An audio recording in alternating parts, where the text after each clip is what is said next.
Hi friends, Mrs. McBride here, coming to you straight from my kitchen table. What we're doing today is we're talking about 2 of the 5 fundamental forces. So I'm here on page 8, and in addition to your notes, you'll also need a calculator for today.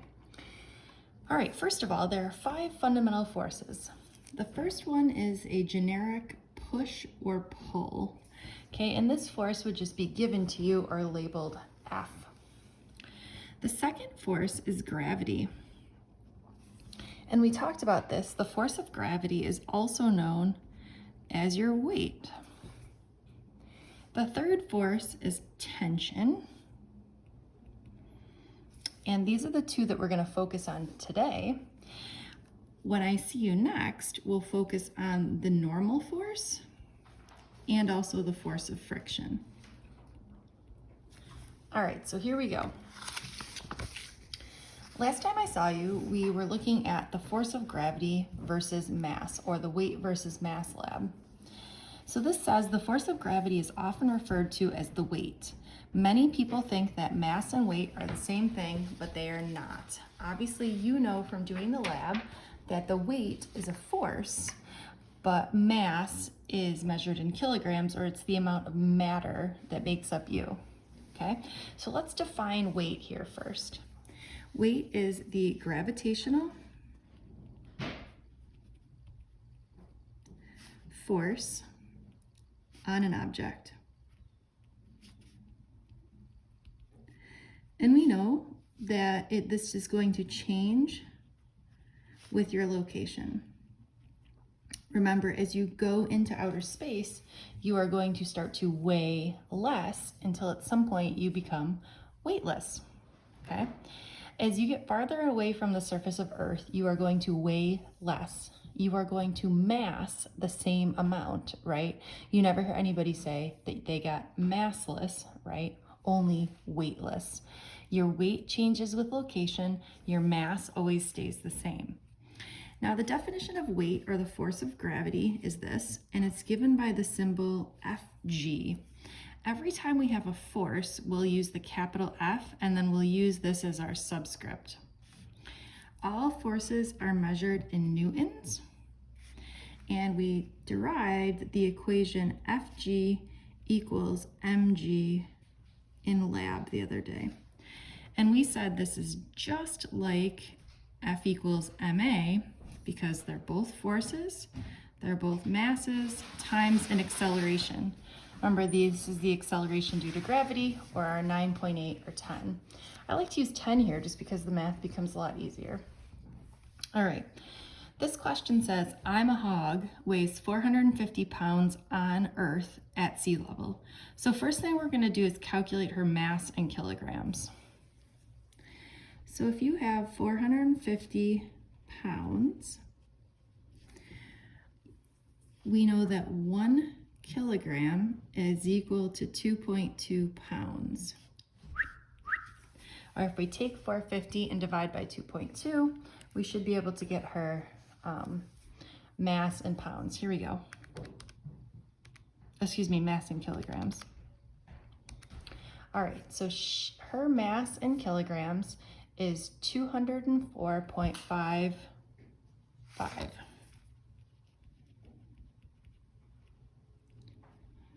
All right, now let's calculate her weight in newtons. So we're going to use the equation Fg equals mg. Or in this case, Fg is equal to 204.55 times little g, which is 10.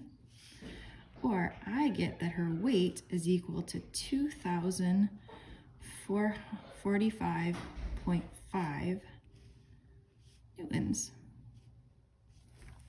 All right, pretty easy, right? Hopefully. All right, what I'd like you to do now is pause the video, and I want you to calculate, my car has a mass of 1,200 kilograms on Earth. I want you to calculate its weight on Earth and on the moon, where little g is 1.6 meters per second squared. So pause the video right now and do that quickly. Hopefully, you found that in both cases you were using Fg equals mg,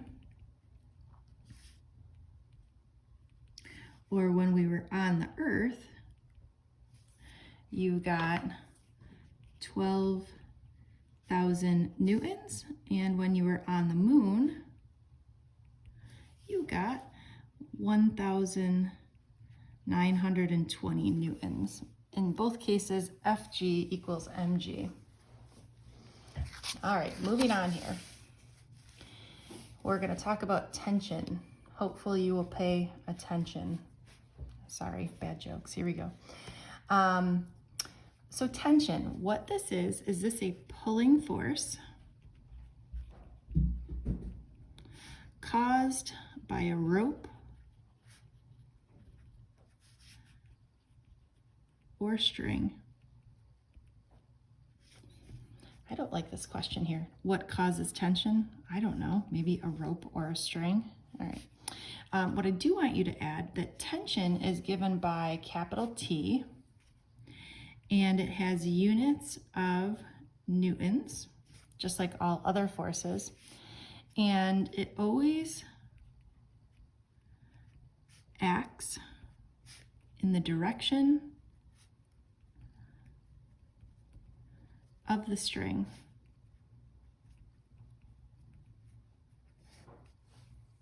Okay, so for example, if you take something here,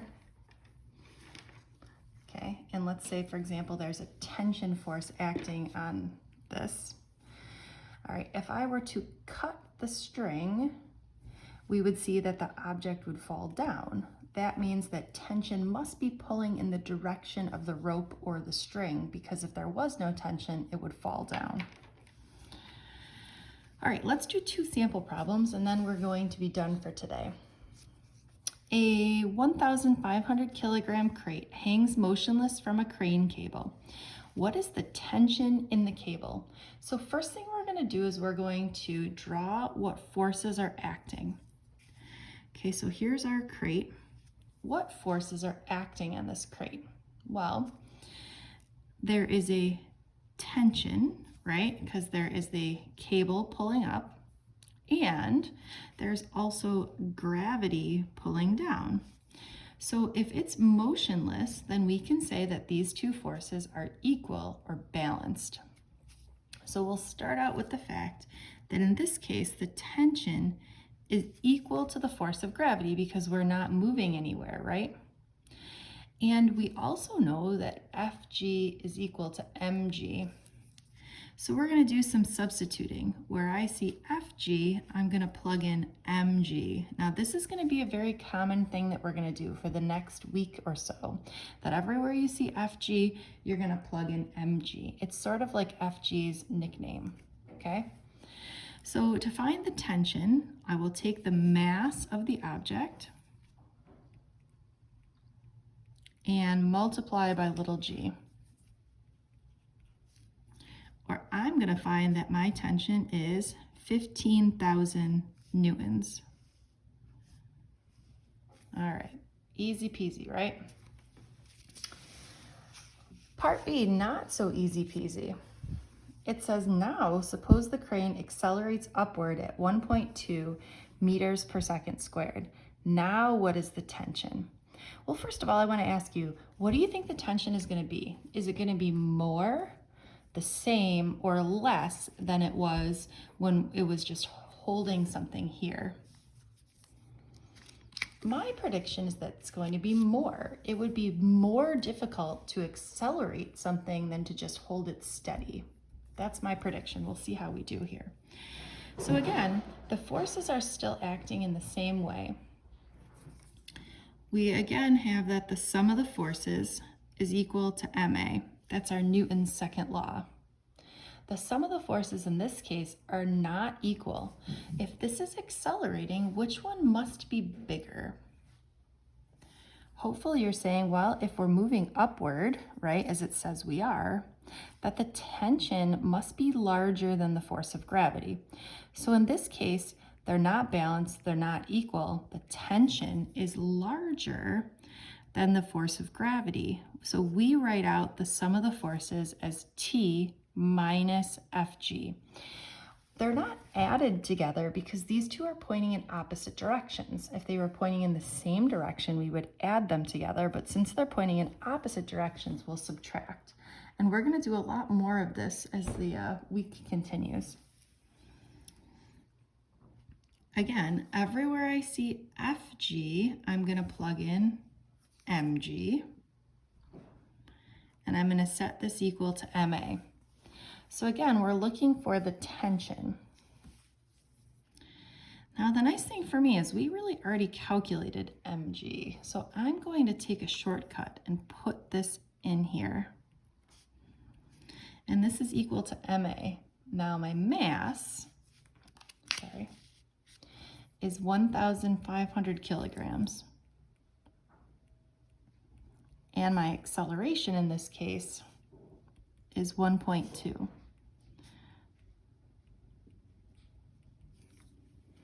So let's calculate.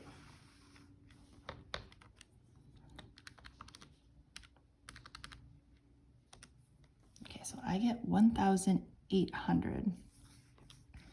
Now in order to solve for t, I'm going to add this to the other side.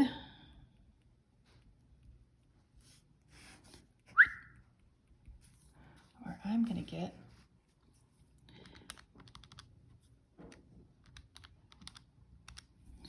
I'm going to get 16,800 newtons.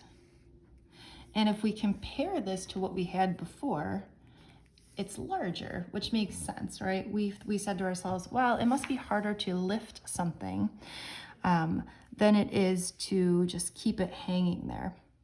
All right, hopefully you've enjoyed a little about the force of gravity and the tension. When I see you in class, we will talk about the normal force and friction. Bye, friends.